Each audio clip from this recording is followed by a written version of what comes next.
بسم اللہ الرحمن الرحیم۔ تاریخ اسلام کا وہ شیر جن کے اسلام قبول کرنے سے مسلمانوں کے دلوں سے کافروں کا ڈر نکل گیا اور مسلمان کھلے عام دعوت دین دینے لگے۔ جی ہاں، آج رسول کریم صلی اللہ علیہ وآلہ وسلم کے رفیق چاچا حضرت سیدنا حمزہ بن عبد المطلب کی بات کرنے والے ہیں، ایسے پیارے اور لاڈلے چاچا جنہوں نے ایک دن وہ فرمائش کر دی جسے سوچتے ہوئے بھی صحابی ڈرتے تھے۔ سیدنا امیر حمزہ ایک دن رسول پاک صلی اللہ علیہ وآلہ وسلم سے عرض کرنے لگے، اے میرے پیارے بھتیجے، میں جبرائیل کو دیکھنا چاہتا ہوں۔ سیدنا حمزہ کی والدہ حالہ بنت وہب رسول اللہ صلی اللہ علیہ وآلہ وسلم کی والدہ حضرت آمنہ کی چاچا زاد بہن تھی۔ حضرت حمزہ رضی اللہ تعالیٰ عنہ آپ صلی اللہ علیہ وآلہ وسلم کے رضائی بھائی بھی تھے، یعنی ابو لہب کی لونڈی صوبیہ رضی اللہ تعالیٰ عنہ نے دونوں کو دودھ پلایا تھا۔ حضرت حمزہ رضی اللہ تعالیٰ عنہ نبی اکرم صلی اللہ علیہ وآلہ وسلم سے 2 سال بڑے تھے۔ ان کو شمشیر زانی، پہلوانی اور گھوڑا سوار کا بچپن ہی سے شوق تھا۔ ان کو شکار کرنے میں بھی بڑی دلچسپی تھی، چنانچہ زندگی کا بڑا حصہ اسی مشغلے میں بسر ہوا ہے۔ حضرت حمزہ رضی اللہ تعالیٰ عنہ بہت ہی زیادہ حسین و جمیل تھے کہ آپ رضی اللہ تعالیٰ عنہ بہت ہی دلیر اور بہادر تھے۔ اس کے علاوہ آپ رضی اللہ تعالیٰ عنہ کے شعر و شاعری کا بھی بہت ہی شوق تھا۔ مکہ کے بھائی چارے میں آپ رضی اللہ تعالیٰ عنہ کے حضرت زید بن حارث رضی اللہ تعالیٰ عنہ کے بھائی قرار دیا گیا۔ ان کو حضرت زید سے اس قدر محبت ہو گئی تھی کہ جب بھی غزوات میں تشریف لے کر جاتے تھے تو ان کو ہی ہر قسم کی وصیت کر جاتے تھے۔ حضرت حمزہ رضی اللہ تعالی عنہ محمد صلی اللہ علیہ وآلہ وسلم سے بہت ہی زیادہ پیار کرتے تھے۔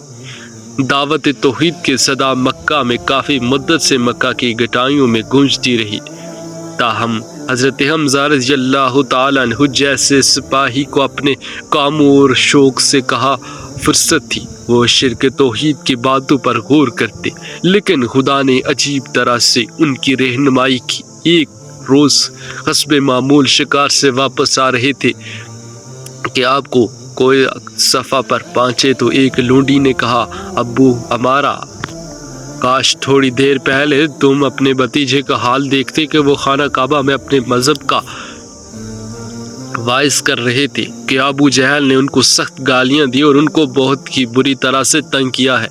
آپ صلی اللہ علیہ وآلہ وسلم نے ان کو کچھ جواب نہ دیا اور بے بسی کے ساتھ لوٹ کے۔ یہ سنتے ہی امیر حمزہ رضی اللہ تعالیٰ عنہ کے جوش آ گیا۔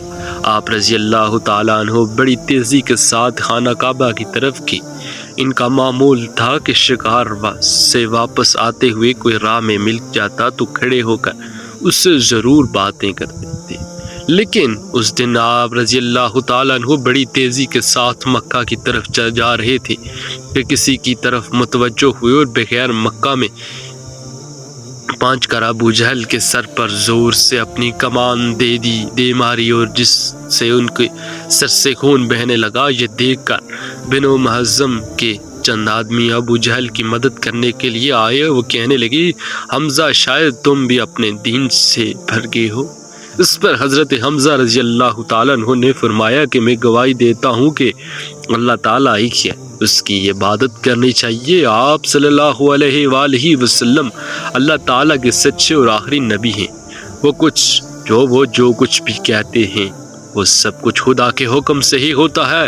خدا کی قسم، اب میں اس کو چھوڑ نہیں سکتا۔ اگر تم سچے ہو تو مجھے روک کر دکھاؤ۔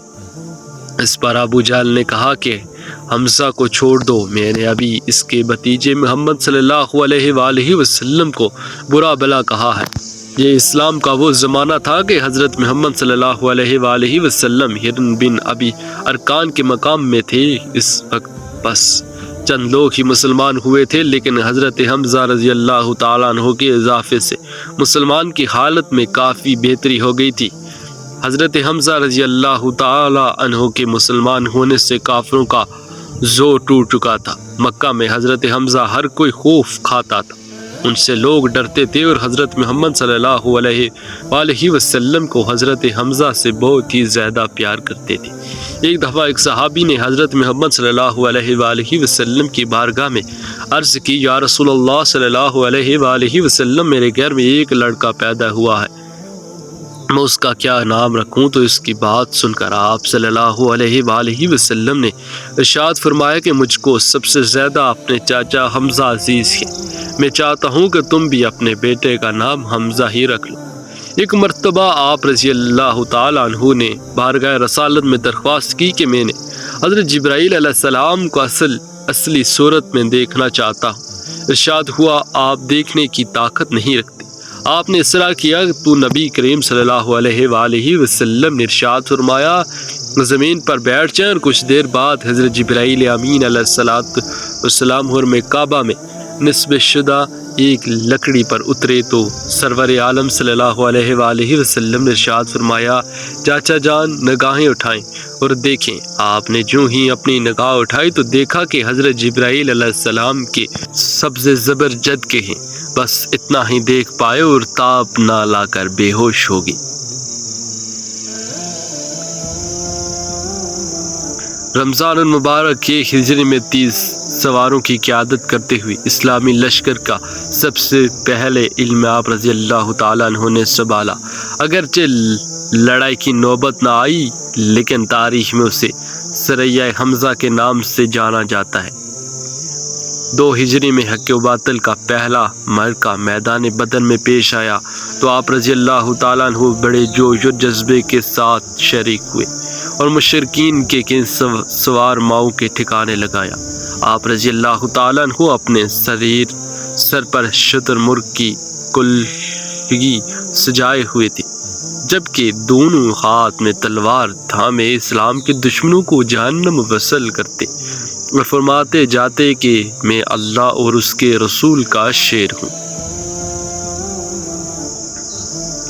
3 ہجری غزوہ احد میں آپ رضی اللہ تعالی عنہ نے نہایت ہی بے جگری سے لڑائی کی اور 31 کفار کو جہنم وصل کر کے شہادت کا تاج اپنے سر پر سجا کر اس دنیا سے رخصت ہو گئے۔ امیر حمزہ نے جنگ بدر میں چن کر مشرکین کے سرداروں کو برے طریقے سے قتل کیا تھا۔ یہی وجہ تھی کہ قریش مکہ مسلمانوں میں سے سب سے زیادہ امیر حمزہ رضی اللہ تعالیٰ عنہ کے خون کے پیاسے تھے۔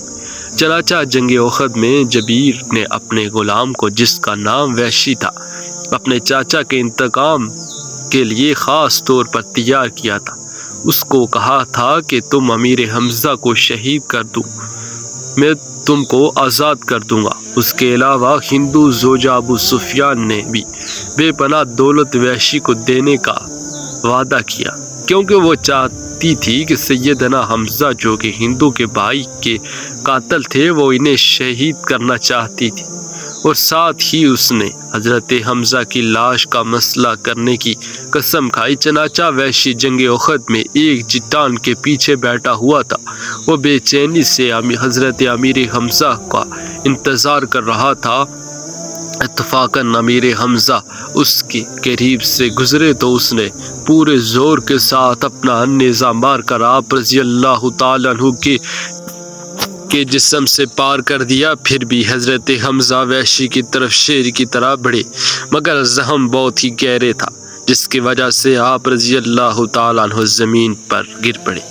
حضرت امیر حمزہ کی شہادت پر کفار کی عورتوں نے خوشی کے ترانے گائے۔ ابو سفیان کی بیوی ہندا نے آپ رضی اللہ تعالیٰ عنہ کے ناک کان کو کاٹ کر اپنا زیور بنا لیا۔ پھر آپ رضی اللہ تعالیٰ عنہ سینہ چیر کر جگر نکالا، چبا چبا کر تھوک دیا۔ جب حضرت نبی کریم صلی اللہ علیہ وآلہ وسلم نے حضرت حمزہ کے جسم کو دیکھا تو آپ صلی اللہ علیہ وآلہ وسلم رونے لگے۔ آپ کے کٹے ہوئے جسم کو دیکھ کر شدت غم سے آپ صلی اللہ علیہ وآلہ وسلم کی آواز بلند ہو گئی۔ پھر آپ صلی اللہ علیہ وآلہ وسلم نے ارشاد فرمایا، حمزہ سید الشہداء ہیں، نبی کریم صلی اللہ علیہ وآلہ وسلم حضرت حمزہ کے جسم کے پاس کھڑے تھے۔ آپ صلی اللہ علیہ وآلہ وسلم نے حضرت حمزہ کو مخاطب کرتے ہوئے فرمایا کہ اے چاچا جان، اللہ تعالیٰ آپ پر رحم فرمائے، بلا شبہ آپ حوصلہ رحمی کرنے والے اور کثرت سے نیکیاں کرنے والے ہیں۔ آج کا بیان آپ تمام دوستوں کو کیسا لگا؟